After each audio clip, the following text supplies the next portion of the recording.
What if I told you that I could retire in China and it has nothing to do with the big paycheck and everything to do with 5 bills that would bankrupt me back home in the US? Stay with me, because by the end of this video, I will give you a 6th reason that will make you say, wow.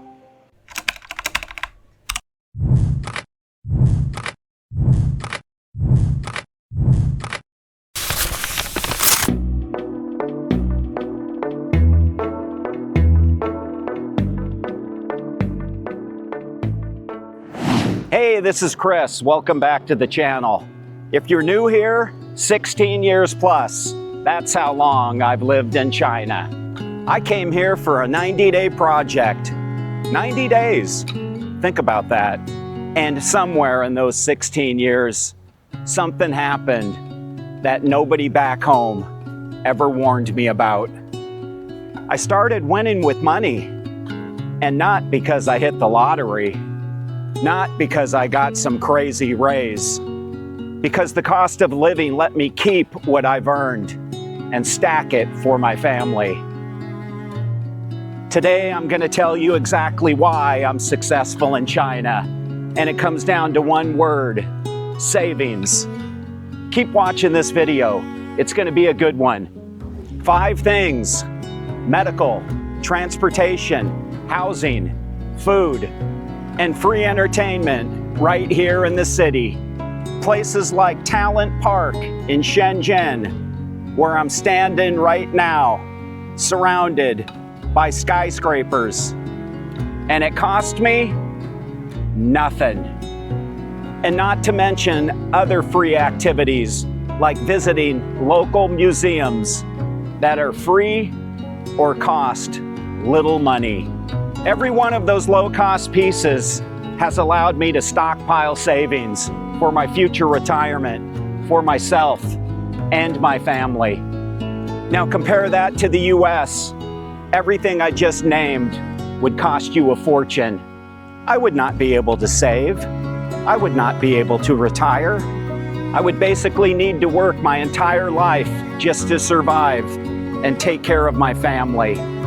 Here, I live a good life, and I still put money away. You've heard me say in past videos, I'm not here to tell you what to think. I've never been that type of guy. I'm just going to show you and tell you what I see with my own 2 eyes. Stay with me, because the medical part alone is going to mess with everything you've been told about healthcare. Okay, pillar number 1. Medical. In China, medical is inexpensive, and I do not mean just a little cheaper. I mean the kind of cheaper that changes how you sleep at night as a father. Back home, 1 ER visit, 1 ambulance ride, 1 surprise bill, and you're looking at thousands, sometimes tens of thousands. People in America go bankrupt over medical. That's not a talking point. That's real life in the US. Here, my family is taken care of. Checkups, procedures, medication. The numbers are a fraction of what you would pay in the States. For example, an MRI procedure. In the US, you're paying a couple $1,000s. In China, less than 100. And you're getting same-day service. Look it up. I don't make this stuff up. Check it out online. See the figure for yourself. In China, we are not 1 medical emergency away from losing everything. And to me, as a father, that's just not healthcare. That's freedom. What's freer than knowing your kids can get care without you destroying the family bank account?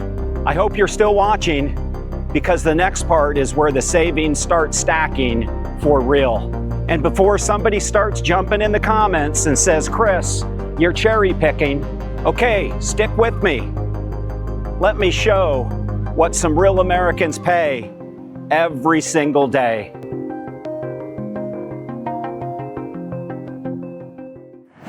Pillar number 2, transportation.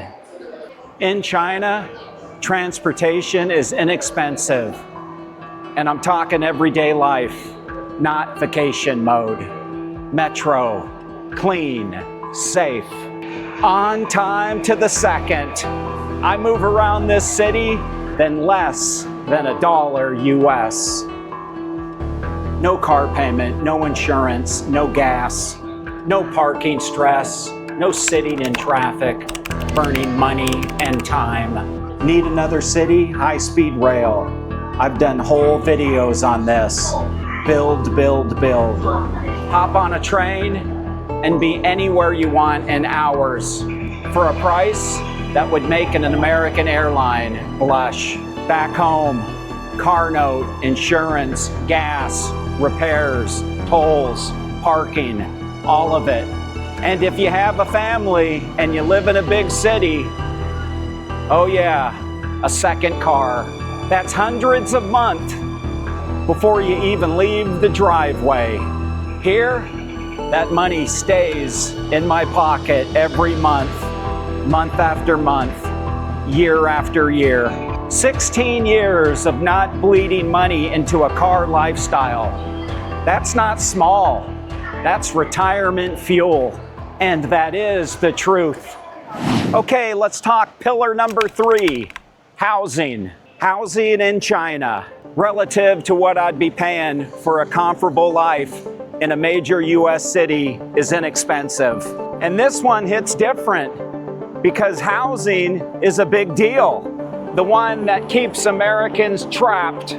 Back home, rent or mortgage in a decent city can eat up half your income, sometimes more. You're basically working to keep a roof over your head and not save for the future. Here, I built a life. I've talked about this before. The long game. When your housing doesn't crush you every month, something opens up. You can breathe. You can plan. You could save. I'm not saying every city in China is dirt cheap. I'm saying the math of my life here, 16 years of it, let me keep money that America would have vacuumed out of my account for 4 walls and a zip code. One system lets you save. The other one breaks the bank. You already know which one I'm living in. Hey, do me a favor. If this video is already hitting home, hit that subscribe button. I put out weekly videos of what life is like here in China. And don't forget to comment. I read every single one. I really do. Pillar number 4. Let's talk about food. Food in China is inexpensive. And I'm not talking about surviving on instant noodles. I'm talking eating well, real meals, fresh food, going out without checking your bank app like it's a horror movie. Street food, local restaurants, groceries, a complete good meal that cost what an appetizer costs back in the US. Coffee for a couple of bucks instead of paying $8. Back in the US, groceries are up. Eating out is a luxury event. One family meal in the US would wipe out what I would spend here for an entire week on food. 3 meals a day, times 30 days, times 12 months, times 16 years. Do the math in your head. That's just not a little cheaper. That's a different financial planet. And every dollar I don't light on fire for basic food goes right into the stack of money for savings for me and my family for later. Number 5, and this is the one that many people sleep on because it can get expensive. General entertainment. Just getting out and doing things in the city. Look where I am right now. Talent Park, Shenzhen. Skyscrapers all around me. Families out, walking, kids playing, and green space everywhere. Skyline views that would be a paid tourist ticket in half the cities back in the US. Cost to me, 0. Free entertainment. China has night markets for food and shopping everywhere. and it's inexpensive. Beautiful, free, safe, public parks everywhere throughout China. Waterfront walks that are beautiful, peaceful, and yes, full of a lot of people. And if you think I'm lying, check it out. Just look at this beautiful, peaceful, safe, free night here in Shenzhen. The cities themselves are the entertainment. You don't need a $300 weekend plan to feel like you have a life. Back home, getting out means spending money. Parking, tickets, overpriced food and drinks. A night out that turns into a budget meeting the next morning. Here, I can leave my home and walk into a world-class city environment, and my bank account barely notices it. That's not propaganda. That's just my life in China. Let's be honest. Free entertainment is not a small perk. It's another leak that America forces you to plug with your paycheck, and another leak I don't have. Speaking of free entertainment, check this out.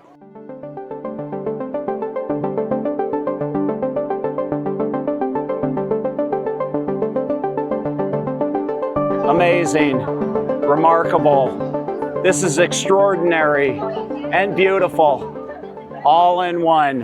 Here's where it gets interesting, because cheap is nice, but cheap with a purpose.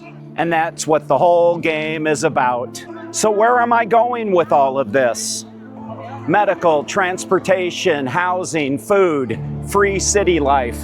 5 low-cost pillars, and together, they've allowed me to stockpile a savings. For what? Let me say it again. For future retirement for myself and my family. That's the real reason why I'm successful in China. Not a secret hustle, not a flex, math. The cost of living in China just doesn't make life comfortable. It made wealth building possible while I was busy living and working. Now put me back in the US with the same goals. Take care of my family, live decent, try to retire one day. Medical would hammer me. Transport would drain me. Housing would trap me. I would be nickel and dimed every day, all day long. Entertainment would guilt me every time I wanted life outside of work. I would work my entire life just to survive and take care of my family. Survive, not build, not stack. And I believe I could not retire with dignity, knowing I do not have enough money in the bank for my family. Here, I live good, and I still put money away. One path lets you save, the other keeps you running on a treadmill until the treadmill wins. I've said it before. I came here for a better life. I stayed because I found it. And part of that better is the money. I get to keep it, and that is the truth. And I hope you're still with me, because like I said early in the video, I'm going to give you a bonus, number 6. Here's a big reason why I continue to save money well in China, and that's the inflation. It's minimal compared to the US. The rising costs in the US in anything and everything is incredible, especially food. The prices keep going up, and you keep hearing stuff from a certain individual that prices are going down. All I ever hear from friends, from family, prices keep going up. But here, the government for the people does a superb job at keeping prices stable for the people. So here's what I want from you. If you're an American, I really would like to hear your opinion on this video. Could you save for retirement in the US with medical, transportation, housing, food, and going out prices? Be honest. Drop a comment below. I read every single one. I really do. Tell me what you think. Agree, disagree. Come at me, but tell me why. Share this video with someone who's still drowning in bills and thinks the only way out is to grind until you drop. So hey, that's it for the video. Thanks for watching. I truly appreciate it. And do me a favor, don't forget to like and subscribe. I truly appreciate your support. So everybody, be good, be safe. This is Chris, signing off from China. I'll see you in the next one. Take care.